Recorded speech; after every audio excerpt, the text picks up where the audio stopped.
Hi guys, आप सभी का स्वागत है। चलिए शुरू करते हैं आज का एपिसोड बिना किसी देरी के। चैप्टर की शुरुआत में हम लोग देखते हैं कि हमारा हीरो सिटी गेट पर गार्ड का काम कर रहा होता है। वो अपने हाथ पैर स्ट्रेच कर कर कहता है कि स्ट्रेच करने लगता है। उसका दोस्त कहता है कि तुम क्या कर रहे हो, क्या तुम यहाँ पर खड़े रह कर बोर नहीं होते? कुछ सालों से तुम यहीं पर खड़े हो, गार्ड का काम कर रहे हो। हमारा हीरो मन में कहता है कि मैं आखिरकार हील हो चुका हूँ। वो 5 सालों का पेन डिसअपेयर हो चुका है। क्या ये सब कुछ मेरे हार्डवर्क की तरह से हार्डवर्क का नतीजा है। मेरी बॉडी अब पहले से भी अच्छा वे फील कर रही है। मेरे मसल और भी ज़्यादा स्ट्रांग हो चुकी है। फिर वहाँ पर वो ओल्ड मैन आ जाता है। वो कहता है कि गुड मॉर्निंग। नो, हमारे हीरो कहता है गुड मॉर्निंग सर। फिर वो ओल्ड मैन कहता है कि क्या तुमने डिसाइड कर लिया कि अपने बच्चे को किस एकेडमी में भेजने वाले हो?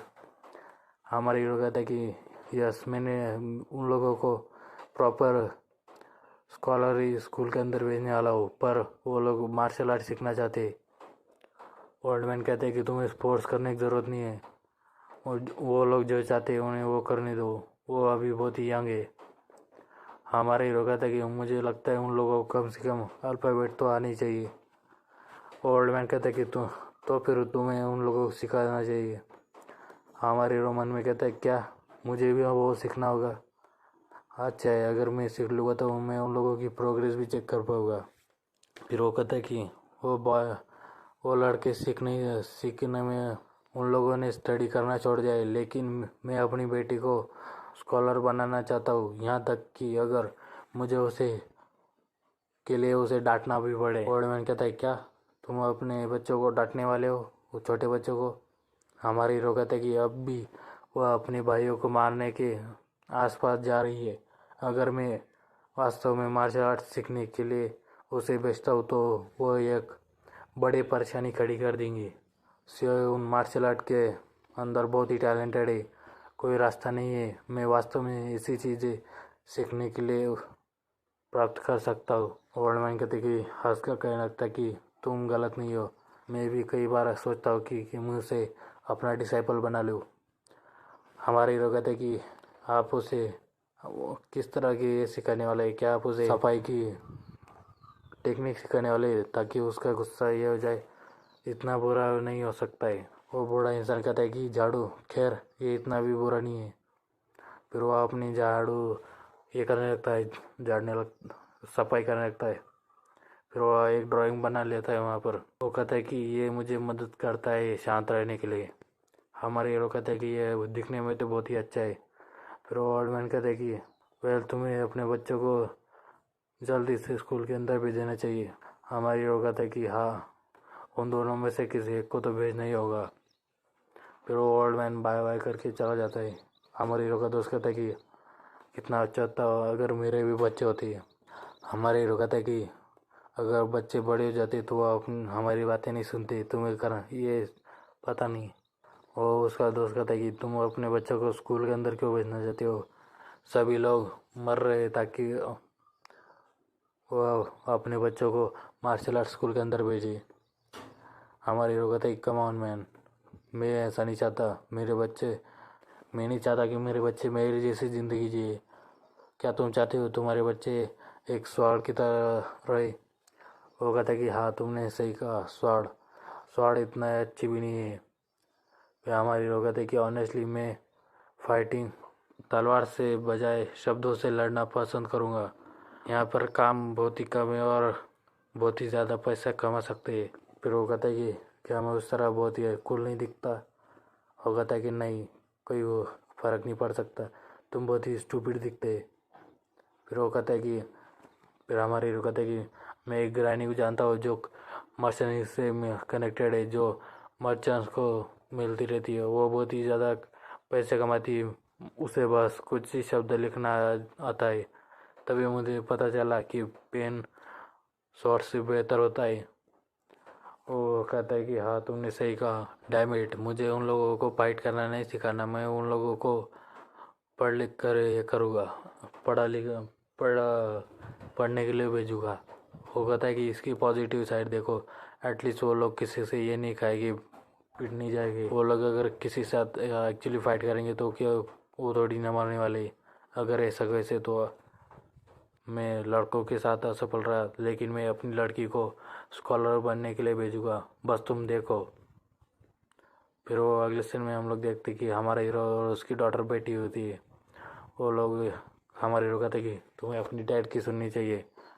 फिर वो कहती कि नहीं, मैं अपने ब्रदर्स के साथ जाऊंगी। हमारे हीरो कहते कि तुम हमेशा ऐसी कहती रहती हो, अगर तुम्हें कुछ हो जाएगा तो क्या, तो फिर तुम इसे क्यों करना चाहती हो।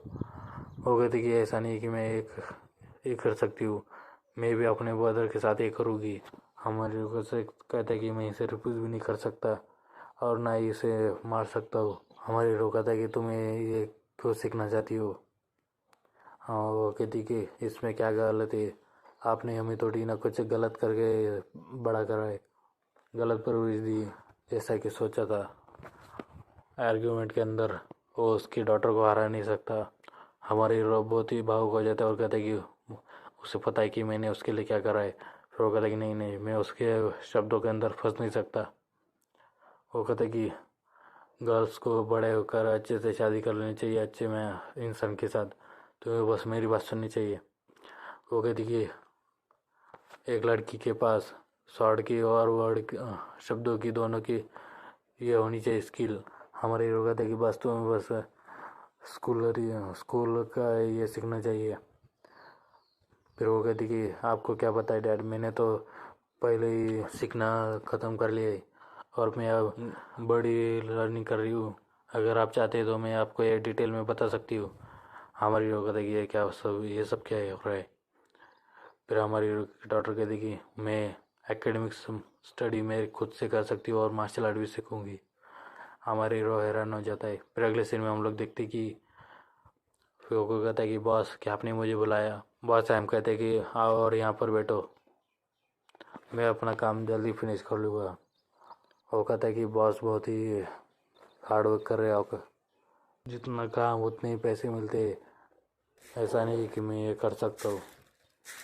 फिर अब वो काम करता कर कहता है कि डैम, आखिरकार ये ख़त्म हो चुका है।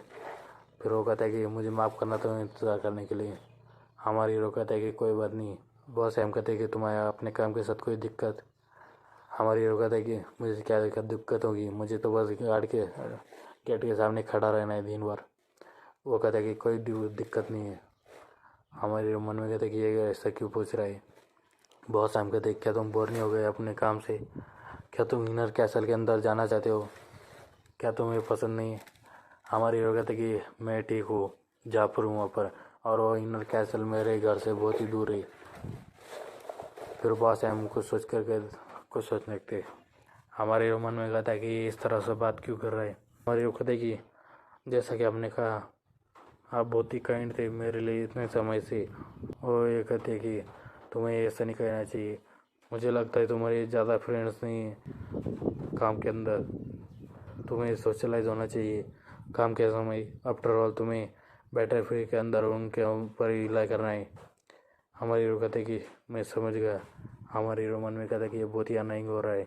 हमारे हीरो कहता है कि तो फिर आपने हमें क्यों बुलाया इस बार। बहुत से हम कुछ करके कहते कि मेरे पास एक रिक्वेस्ट है तुम्हारे लिए। क्या, एक रिक्वेस्ट या फिर मिशन।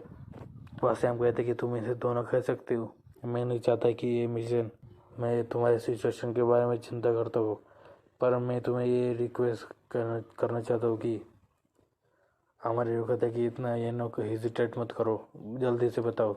वो कहता है कि मैं चाहता हूँ तुम किसी के लेकर आओ। हमारे हीरो कहता है कि ये इतना स्पेशल नहीं है। कौन नहीं है। वो कहते कि एक बच्चा, बस तुम्हें उसे हैनान से जाकर लाना है। हमारे हीरो कहते क्या, हैनान। हाँ, वो कहता है कि हाँ, क्या वो जो हैनान जो हमारे एरिया के अंदर है। वो कहता कि नहीं। फिर हमारे हीरो कहता है कि तुम्हारा मतलब उस हैनान से है। फिर वो कहता है कि बस ये इसके जाने के लिए 3 महीने लगेंगे और तुम चाहते हो कि मैं आधे साल के लिए अपने बच्चों से दूर रहूँ। वो कहते हैं आधे साल के लिए यहाँ से जाओ। वो कहते हैं कि हाँ मुझे पता है। हमारे हीरो कहते हैं कि मैं नहीं कर सकता और मैं आधे साल के लिए यहाँ से नहीं जा सकता। फिर वो कहता है कि तुम तो पीटी के तुम अपनी यूनिफॉर्म निकाल के रख दो। वो कहते हैं कि बॉस। फिर वो बॉस हम बहुत ही गुस्सा हो जाते हैं और कहते हैं कि मैंने तुम्हें इतने सालों से कोई मिशन नहीं दिया है। मुझे पता था कि तुम्हें इंजर थे, लेकिन अब तुम्हें ये मिशन करना ही होगा। तुम्हें कम से कम एक बार तो मिशन लेना ही होगा। फिर हमारी कहते कि मैं ही क्यों, यहाँ पर बहुत सारे लोग हैं। वो कहता कि तुम बहुत ही अच्छे हो, तुम ये जॉब कर सकते हो, प्लस ये हमें एक बच्चे को लाना है और ये 7 साल का बच्चा है। और कुछ क्या मैं यहाँ पर बच्चे को साथ रहता हूँ, किसी और को कह दूँ, मैं नहीं करने वाला हूँ। हाँ, वो कब बॉस टाइम कहते कि अगर तुमने इस मिशन को कंप्लीट कर दिया तुम्हें बहुत सारा बोनस मिलेगा। मैं तुम्हें जहाँ पर घर चाहते हो वहाँ पर वो सिटी के अंदर वो दिला दूंगा। हमारी वो कहते कि मैं जहाँ पर रहता हूँ वहाँ पर मुझे पसंद है, मुझे पैसों की ज़रूरत नहीं है और मैं यहाँ पर अब नहीं करने वाला। फिर वो लोग गुस्से करने लगते हैं। फिर वो कहता है कि वॉरियर नो, यह एक कमांड है। फिर हमारी को देख तो पीटी कि मैं ये नौकरी छोड़ने वाला हूँ। ऐसा नहीं कि मैं ये जॉब ले सकता हूँ, ये बहुत ही, मैं ये जॉब नहीं लेने वाला हूँ। वो कहता है कि हमारी रोमन में कहता है क्या मैं बहुत ही ये होगा था, मुझे लगता है ये बहुत ही बेनिफिट्स होगा। लेकिन हमारी वो कहते कि तो भी ठीक है, ये अगर ये 1 या 2 महीने का रहता तो फिर मैं इसे ले लेता, पर मैं इसे नहीं ले सकता। बॉस हम कहते क्या तुम यहाँ पर नेगोशिएट करने की कोशिश कर रहे हो। हमारी हीरो कहते कि नहीं, मैं बस ये नहीं करना चाहता। बॉस है मन में कहते क्या मुझे इसे फायर कर देना चाहिए। डैमेट ये हायर अप्स ने इसे ये करे कि वो वारियर्स को ये करते। फिर वो लंबी सांस लेकर कहते कि वो उसे चारा फेंकना होगा ताकि वो ये करे। फिर वो कहते कि तुम्हारे बच्चे अब 9 साल के होने वाले हैं ना। और कहते कि हाँ, तुम उन लोगों को मार्शल आर्ट स्कूल या फिर स्कूल के अंदर भेजने वाले हो। वो कहते कि हाँ, क्या तुमने डिसाइड कर ला क्या पर भेजने वाले हो। हमारे वो कहते कि हाँ, मैंने डिसाइड कर लिया है कि मैं उन लोगों को ट्विन ड्रैगन एकेडमी के अंदर भेजूंगा। फिर हम बॉस टाइम कहते कि अगर तुमने ये डिसाइड कर लिया मिशन लेना है तो फिर मैं तुम्हारे बच्चों को 1000 ड्रैगन एकेडमी के अंदर भेजूंगा। क्या 1000 ड्रैगन एकेडमी? बॉस है मन में कहते कि मैं भी एक फादर हूँ जिसका 20 साल का बेटा है। मुझे पता है कि पेरेंट को क्या क्या करना चाहिए, वो ये रिफ्यूज ही नहीं कर सकता। फिर इतने में ये एपिसोड ख़त्म हो जाता है। मिलते हैं अगले एपिसोड में।